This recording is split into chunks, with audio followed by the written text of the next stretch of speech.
This is a lecture for my Anatomy and Physiology 2 students on the respiratory system. In this lecture, we are going to be talking about the transport of oxygen and carbon dioxide in the blood and also control of pulmonary ventilation.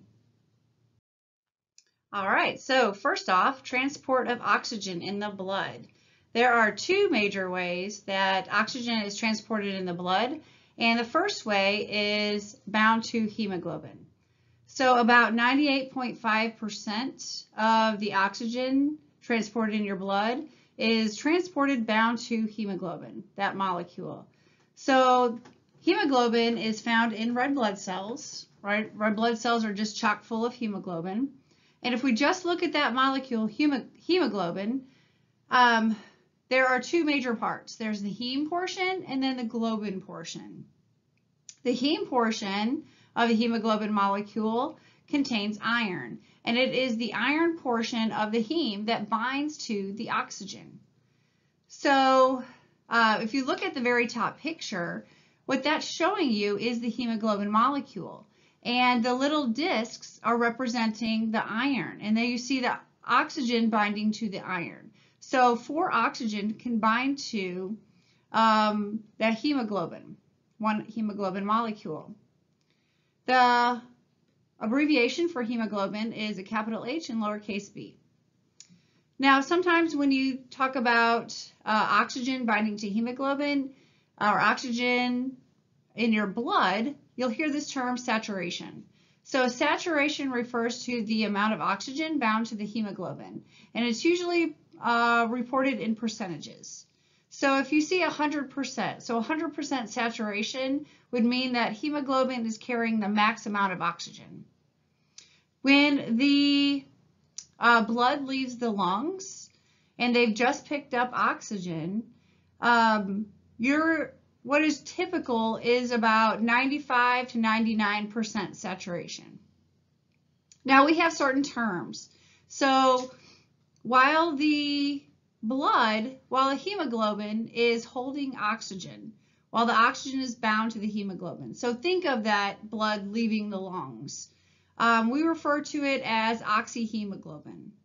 And that blood, the red blood cells, travel throughout the body, reach the tissues, and when the oxygen diffuses out of the blood and into the tissues, then we call that deoxyhemoglobin. So after the hemoglobin basically drops off the oxygen at the tissues, it's deoxyhemoglobin. All right, so the vast majority of all of the oxygen transported in our body is bound to that hemoglobin molecule. A very small amount, about 1.5% of the oxygen carried in your blood is dissolved in the blood plasma, in the liquid portion of your blood. Now, how is carbon dioxide transported in our blood? It is transported in our blood in 3 ways. So one way it is transported is dissolved in the blood plasma. About 7% of the carbon dioxide that we carry is dissolved in the blood plasma. About 23% of the carbon dioxide is bound to hemoglobin. So back to our hemoglobin molecule, right? Our hemoglobin molecule had 2 parts, the heme portion and the globin portion. The oxygen was attached to the iron in the heme portion. Now, carbon dioxide binds to the globin portion of the hemoglobin molecule. And we have a special name for when the carbon dioxide is bound to the globin portion of the hemoglobin molecule, and that is called carbaminohemoglobin. It is a very long name. I know, I did not make that up, but it's called carbaminohemoglobin. So that tells us that carbon dioxide is attached to the globin portion of the hemoglobin molecule. So about 23% of the carbon dioxide that we're carrying is bound to that molecule. All right, the majority of our carbon dioxide is actually transported in the blood as the bicarbonate ion. So the carbon dioxide gas gets converted into the bicarbonate ion. Now, you might ask, well, how does this even happen? You go from carbon dioxide gas, but now you're telling me it's carried as the bicarbonate ion. Well, in order for that to happen, of course, chemical reactions have to happen. And the group of chemical reactions needed is called the chloride shift. So what I want you to imagine is that the carbon dioxide gas enters into the blood at the tissue level, and that carbon dioxide gets into the red blood cells. Some of it will bind to the globin portion, but most of it is going to undergo a chemical reaction called the chloride shift, and basically it's an exchange of ions. So that's going to happen in the red blood cell, and then the bicarbonate ion travels in the blood, not inside of the red blood cell, but out into the blood, out in the blood. So about 70% of the carbon dioxide carried in our blood is being carried as the bicarbonate ion in the blood. All right. It will be converted back into carbon dioxide gas closer you get to the lungs. All right, then we will exhale that gas. So that's just how it's transported in the blood back to the lungs. All right, so now we're going to talk about control of pulmonary ventilation. And the rhythm of ventilation, remember, that's moving the air from the atmosphere into the lungs, and from the lungs and the air in the alveoli back out to the atmosphere. So the rhythm of the ventilation is controlled by the respiratory center in the brain. And the respiratory center in the brain is in the brain stem. There's two major places where it's located in that of the brain stem, and that is in the medulla oblongata and also in the pons. So two major places I want to tell you about, and the first one is called the respiratory pattern or rhythm generator. So depending on the source, sometimes it's called the respiratory pattern generator and sometimes it's called the respiratory rhythm generator. This particular area is located in the medulla oblongata. So if you look at the picture that I have up on the slide, you'll notice that the bottom portion, where the part in blue, where it's depicted as areas in blue, that's the medulla oblongata, and that's where we're going to find that respiratory rhythm generator. There's two major areas here in this generator area, and they're called the dorsal respiratory group and the ventral respiratory group. So first, the dorsal respiratory group. The dorsal respiratory group, what goes on there? And you might ask, well, what is this a group of? It's a group of neurons. All right, so it's referring to a group of very specialized neurons. And nerve impulses are going to be generated in this area. So if you can imagine the nerve impulses generated here and getting sent out from the central nervous system to the peripheral nervous system.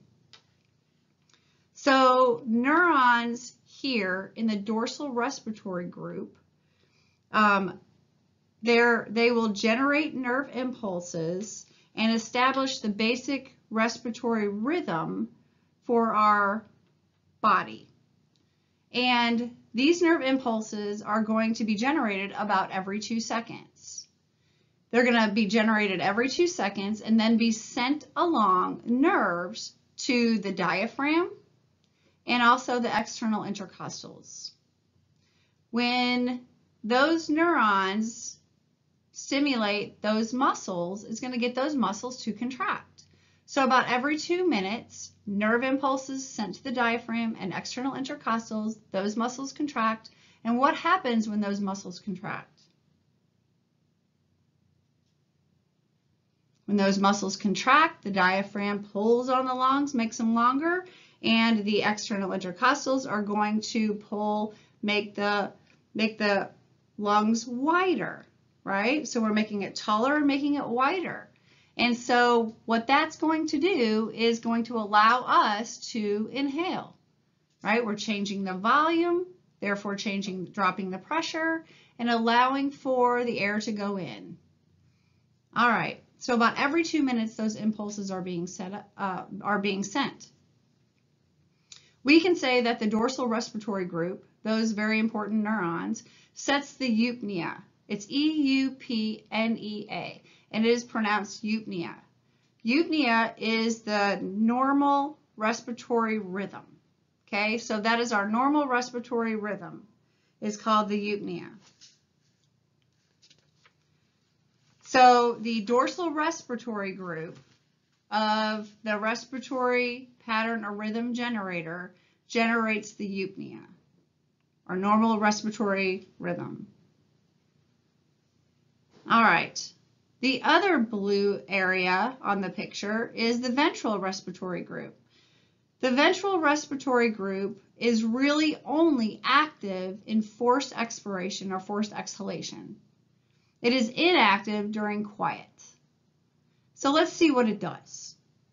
Nerves in this area will generate impulses and send them to the abdominals and also your internal intercostals and get those muscles to contract.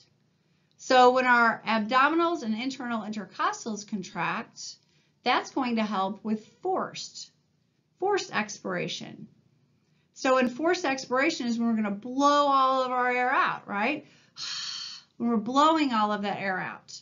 And when we do that, what we have to do is we have to compress the lungs, right? When we can contract those muscles, we compress the lungs even more, reducing the volume, therefore increasing the interpulmonary pressure, creating that gradient again to force the air out, right? To force the air out of those lungs and into the atmosphere. So the ventral respiratory group of neurons is responsible for forced exhalation, right? It's going to contract the muscles needed in order for us to have forced exhalation. All right. Now, the second major area of the brainstem is the pons. And so if you look at the top picture, it points out the pons, and now we're looking at the pink areas in the pons. So the pink area in the pons, collectively, we call that the Pons Respiratory Center. And the Pons Respiratory Center really controls the rate and depth of ventilation. So how it does that is by communicating with the respiratory rhythm generator, with the area just below it. So if you can imagine the pons sending impulses to the pink area, sending impulses to the blue area. So it sets to control rate and depth of ventilation by controlling those two other areas. So the only thing you really need to know about the Pons Respiratory Center is that it controls the rate and depth of ventilation. All right, you just learned about the neurons that control our eupnea, our normal breathing rate and rhythm. Now we're going to talk about some modifiers. Modifiers are what they do is that they will attempt to change the normal respiratory rate and rhythm, basically changing how quickly and how deeply we breathe. There are a few different types of modifiers, but there's one in particular that we are going to talk about, and that is chemical stimuli in the blood. So the chemical stimuli in the blood, if you're picking up on chemicals in the blood, you have to have a receptor for that. So the type of receptor is a chemoreceptor. And they are the ones that's going to pick up on fluctuations of these molecules in the blood. We find them in the central nervous system up by the medulla oblongata. And then we also find some in the peripheral nervous system, so peripheral receptors. The main goal of these chemoreceptors is to maintain proper levels of oxygen and carbon dioxide in your blood. So of the peripheral receptors, look at the picture just above me, and you'll notice that there are some located on the aortic arch. So you can locate the aortic arch, and the little yellow circles are depicting the aortic chemoreceptors. Sometimes they're called the aortic bodies, but they are the chemoreceptors that are picking up on that. And then we also have some carotid bodies. So carotid bodies are carotid chemoreceptors, and those are located along the left and right carotid arteries. And you'll see those depicted on the picture above me. Now, these chemoreceptors, they are picking up on or detecting changes in oxygen, carbon dioxide, and also hydrogen ions. They'll also detect changes in hydrogen ions. These work on a negative feedback mechanism that regulates gases and the hydrogen ion in our body. Now, this is also part of our acid-base balance in our body. So this is one way that we can adjust or balance the acid-base, the pH of our body fluids, our blood, therefore our body fluids.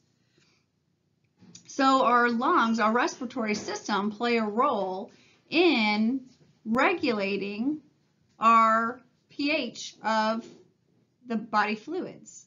Now, there are two major things that can happen, two major issues that can happen that I want to talk about.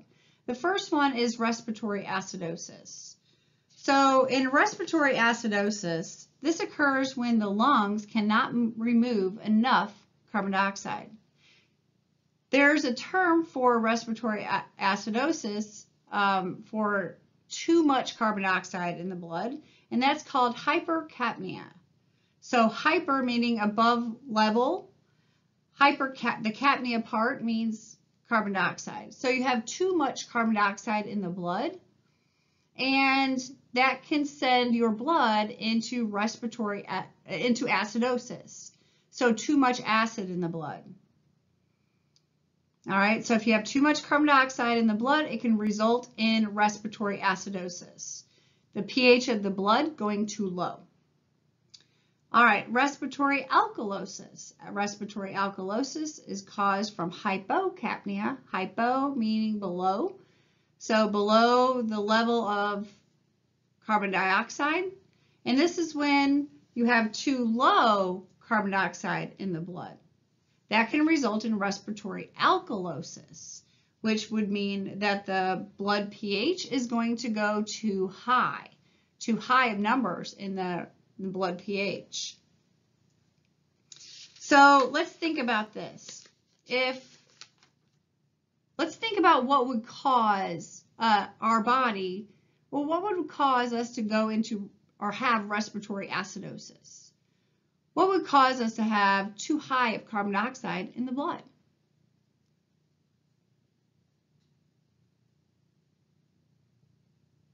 Well, we do know that carbon dioxide, we know we exhale carbon dioxide, right? And so it is diffusing out of the blood and getting into the alveoli, and it becomes part of the air that we exhale, right? That part we do know. We do know carbon dioxide, as is the other gases, they move down their pressure gradients, right, as they move in the body. You've also learned how the carbon dioxide travels in the blood. But what's going to cause too much carbon dioxide in the blood? So let's think of difficulty with moving that carbon dioxide. It would be anything, let's say that carbon dioxide is in the blood and it's just not leaving, right, at external respiration.